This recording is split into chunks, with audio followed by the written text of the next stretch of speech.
O humor e a ciência. Em 1947, Isaac Asimov, então com 27 anos, já tinha publicado alguns dos contos mais emblemáticos da sua obra de ficção científica.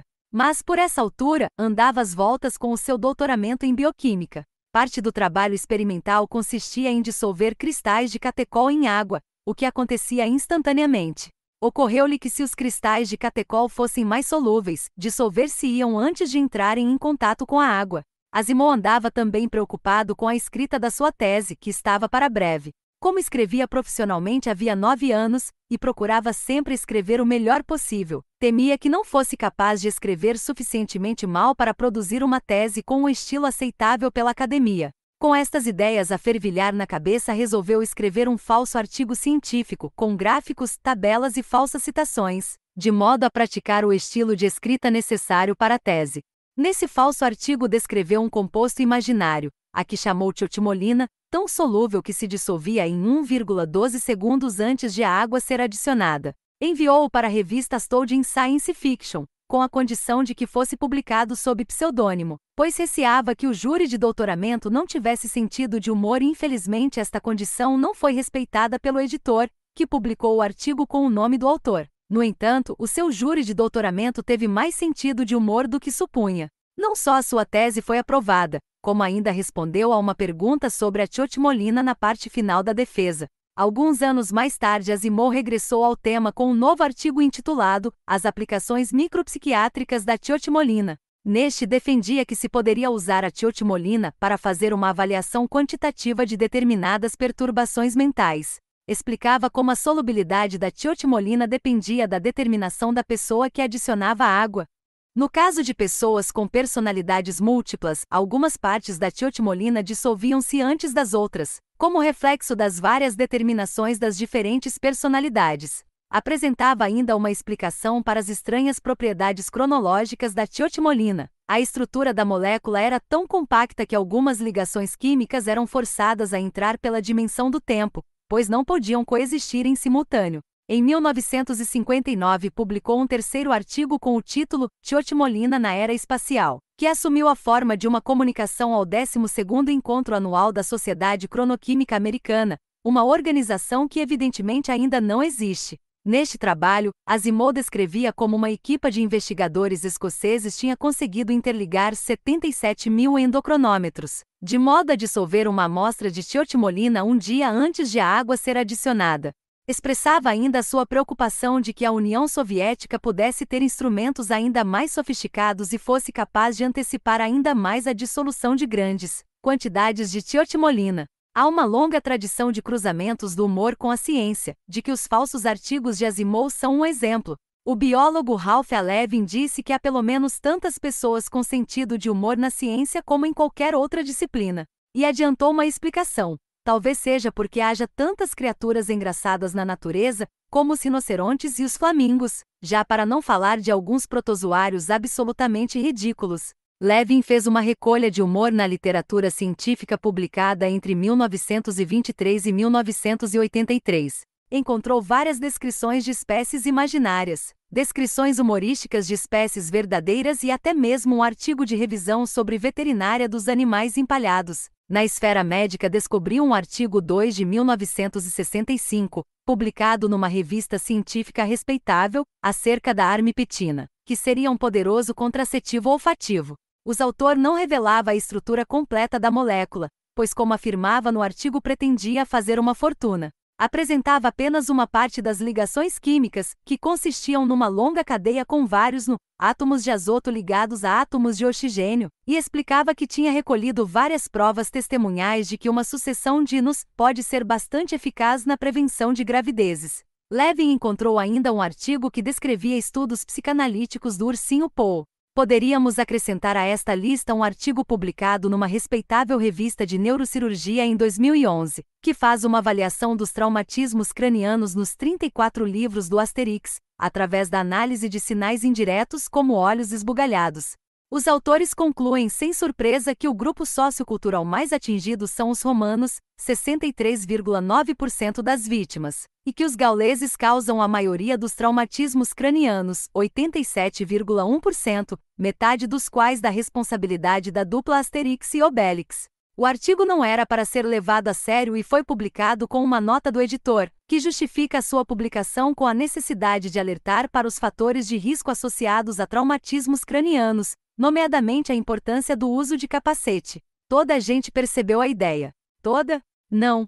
Um irredutível grupo de jornalistas ingleses resolveu levar o artigo a sério. Os jornais Daily Telegraph e The Guardian, assim como a cadeia de televisão BBC, acharam por bem fazer notícia sobre o artigo, como se fosse mesmo a sério. Vários leitores indignados deixaram comentários chocados com a perda de tempo e o desperdício de dinheiro dos contribuintes em tão disparatada pesquisa. O primeiro autor do artigo, o médico Marcel Camp, veio a público esclarecer a questão. Mas ninguém ligou e a notícia acerca dos cientistas idiotas que fazem investigação sobre assuntos inúteis acabou por correr o mundo, reproduzida de forma crítica por vários órgãos de comunicação social. Em Portugal, a agência noticiosa Lusa não deixou passar a novidade e os jornais IDN Destaque, Correio da Manhã, os sítios da SIC e da RTP e a revista Lux fizeram questão de dar esta importante notícia de ciência. Neste caso, as coisas não terão corrido como os autores do artigo esperavam. No entanto, é bem demonstrativo do potencial do humor como recurso de comunicação. Dentro das publicações humorísticas de ciência, destaco ainda o The Journal of Irreproducible Results, fundado em 1955, e o Journal of Universal Rejection. Este último garante que todos os artigos submetidos, independentemente da sua qualidade, serão rejeitados. Os editores defendem que esta desvantagem é só aparente e apontam várias razões para escolher o JOFR, a redução da ansiedade, uma vez que é 100% garantido que o artigo será rejeitado, e a possibilidade de poder dizer que o artigo foi submetido à revista mais prestigiada do mundo. A julgar pela taxa de aceitação, todos os exemplos anteriores são de falsos artigos deliberadamente escritos para serem engraçados. Por vezes também acontece que artigos científicos verdadeiros tenham bastante piada. A revista humorística Annals of Improbable Research atribui desde 1991 os prêmios Ig Nobel para galardoar trabalhos de Importa referir ainda o insólito caso do físico russo André Geim, que ganhou o Ig Nobel da Física no ano 2000 pela levitação magnética de um sapo, e que em 2011 ganhou o Prêmio Nobel da Física pela descoberta do grafeno, uma forma de carbono que consiste numa monocamada de grafite.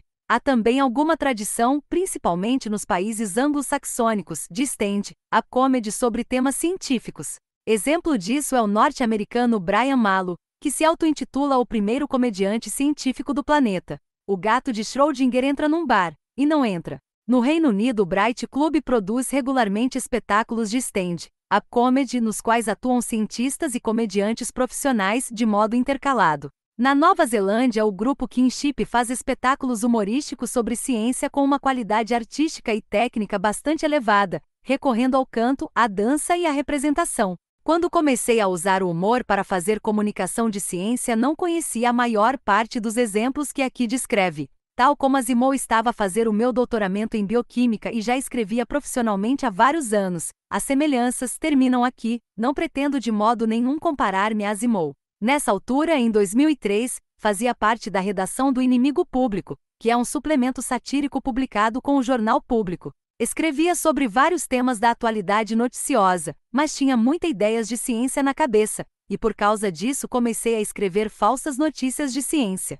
Como exemplo posso dar uma cujo título é A Segunda Lei da Termodinâmica trama as autarquias nacionais, que dava conta de um estudo científico, supostamente publicado no Boletim Anual da Associação Termodinâmica e Sociedade, segundo o qual os municípios tendem para a corrupção por razões relacionadas com a entropia. Noutro artigo dei a falsa notícia da descoberta de um manuscrito com a lista das compras de Einstein, que revelava que este apenas comprava um item de cada coisa, mas usava uma notação rocambolesca e variada para significar comprava cos 0 pacotes de arroz ou log 10 latas de salsicha, ou seja, um de cada. Tirando partido do meu doutoramento em biologia estrutural, fiz ainda uma falsa notícia a propósito do Prêmio Nobel da Medicina de 2009, afirmando que a estrutura do ribossoma, a máquina de fazer proteínas na célula, parece um molho de brócolis. Para isso fiz uma imagem na qual sobrepus a estrutura molecular do ribossoma, que obtive no Protein Data Bank, com uma fotografia de um molho de brócolis, que obtive no frigorífico. Foram largas centenas as falsas notícias de ciência que escrevi no Inimigo Público durante vários anos. E foi muito divertido. A ciência e o humor são duas das minhas coisas preferidas. Mais tarde fundei, juntamente com o ator Romeu Costa, um grupo de stand-up comedy formado por cientistas, chamado Cientistas de Pé. Já atuaram em teatros, anfiteatros, centros de investigação, museus de ciência, jardins e para muitos polícias de trânsito, na esperança de verem perdoada uma multa de estacionamento abusivo de velocípede. Outro formato que tenho explorado é o da falsa conferência humorística, interpretada por atores profissionais. Por exemplo, em 2009 escrevi Stupid Design, um espetáculo em que um conferencista defende uma teoria alternativa à evolução para explicar o mundo e a biodiversidade. O desenho estúpido é uma sátira às teorias pseudocientíficas do desenho inteligente, segundo as quais terá que ter havido um grande arquiteto inteligente a guiar a evolução das espécies, ou seja, criacionismo mascarado de ciência. O falso conferencista descreve, no entanto, os principais conceitos da evolução, para que não o acusem de falar por ignorância, embora afirme não concordar com eles. A ciência e o humor têm algumas coisas em comum, como a criatividade e a necessidade de ver realidade através de novas perspectivas. O uso do humor na comunicação de ciência não será certamente uma solução universal, capaz de chegar a toda a gente. Mas o humor é uma poderosa ferramenta de comunicação e tem certamente o seu lugar no leque das abordagens da comunicação de ciência.